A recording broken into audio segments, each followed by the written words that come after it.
Favored nations is a term that you won't find in any SAG-AFTRA agreements, but we do respect it when we see it in individual performer contracts.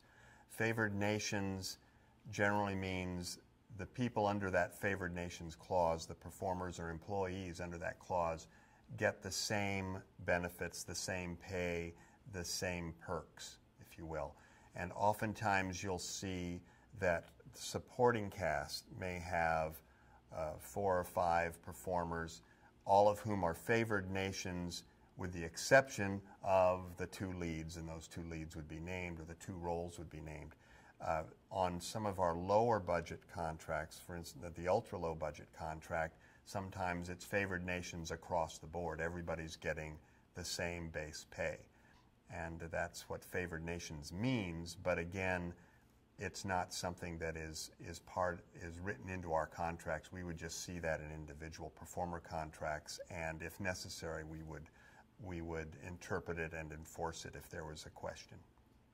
Does that include not just pay, but the perks like trailers, massage tables? Yes, This includes certainly rates of pay and lodging, oftentimes lodging, trailers or dressing areas. All of those things can be listed as favored nations.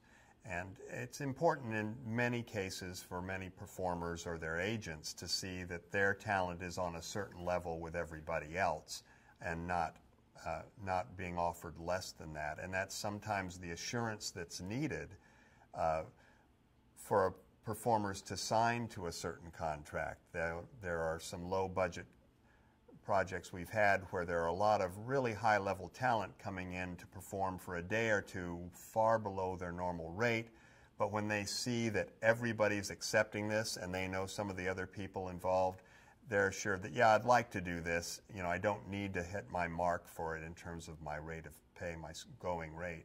And so they'll agree to it when it's a favored nations deal.